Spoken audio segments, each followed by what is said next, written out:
नमस्कार, ये आकाशवाणी शिमला है। अब आप पूनम शर्मा से कोविड-19 पर विशेष प्रादेशिक समाचार सुनिए। 74वें स्वतंत्रता दिवस के अवसर पर प्रधानमंत्री नरेंद्र मोदी ने नई दिल्ली के ऐतिहासिक लाल किले के प्राचीर पर राष्ट्रीय ध्वज फहराया और देश को संबोधित किया।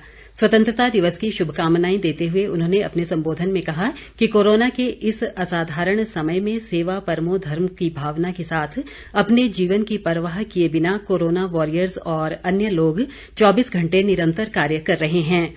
उन्होंने कहा कि कोरोना से देश को बाहर निकालना हमारी प्राथमिकता है। उन्होंने कहा कि कुछ महीने पहले तक N95 mask, PPE kit, ventilators ये सब विदेशों से मंगाते थे, लेकिन आज इन सभी में भारत ने न केवल अपनी ज़रूरतें खुद पूरी की हैं, बल्कि दूसरे देशों की मदद के लिए भी आगे आया है। प्रधानमंत्री ने कहा कि जब कोरोना महामारी शुरू हुई थी उस समय देश में कोरोना टेस्टिंग की सिर्फ एक लैब थी, लेकिन अब देश में 1400 से ज्यादा लैब हैं। इस बीच हिमाचल का राज्य स्तरीय स्वतंत्रता दिवस समारोह आज कुल्लू के ऐतिहासिक ढालपुर मैदान में मनाया गया।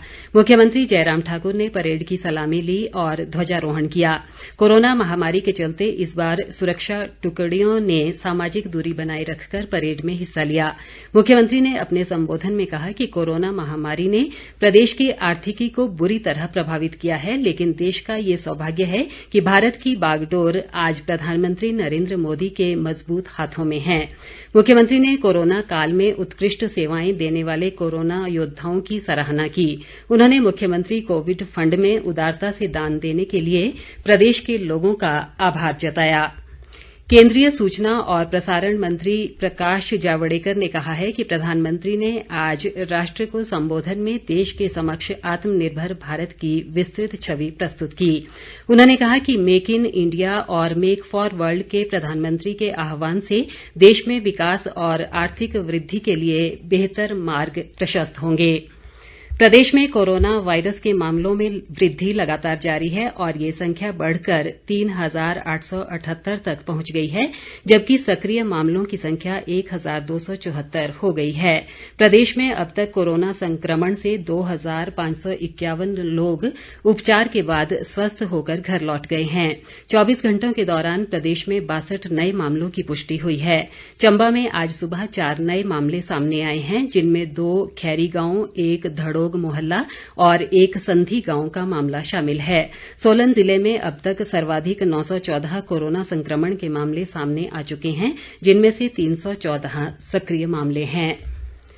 देश में एक दिन में रिकॉर्ड 57,000 से अधिक कोविड-19 मरीज ठीक हुए हैं। इसके साथ ही संक्रमण से स्वस्थ लोगों की संख्या 20 लाख के और करीब पहुंच गई है। अब तक 18,08,936 मरीज ठीक हो चुके हैं। स्वस्थ होने की दर 71.61% हो गई है। मृत्यु दर निरंतर और स्थिर रूप से घट रही है। अब कोविड मृत्यु दर 1.94% है। स्वास्थ्य मंत्रालय के अधिकारी ने बताया कि पिछले 24 घंटों के दौरान 65,002 लोग संक्रमित हुए। इसके साथ ही संक्रमित व्यक्तियों की कुल संख्या 25,26,193 हो गई है। इनमें से 6,68,220 व्यक्तियों का इस समय इलाज चल रहा है। एक दिन में 996 लोगों की मृत्यु हो गई। अब तक 49,036 लोगों की इस संक्रमण से मृत्यु हुई है। आयुष मंत्रालय ने रोग प्रतिरोधी क्षमता बढ़ाने के लिए वेबिनार के माध्यम से आयुष पर 3 महीने का अभियान शुरू किया है। इस वेबिनार में 50,000 से अधिक लोगों ने भाग लिया।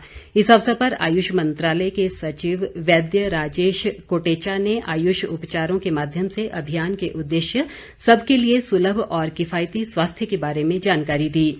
उन्होंने रोग प्रतिरोधी क्षमता बढ़ाने के लिए लोगों के व्यवहार में परिवर्तन की आवश्यकता पर जोर दिया और उन प्रमाणों का उल्लेख किया जिनसे रोगों से लड़ने की क्षमता बढ़ाने में परंपरागत औषधियों और पद्धतियों का महत्व उजागर होता है।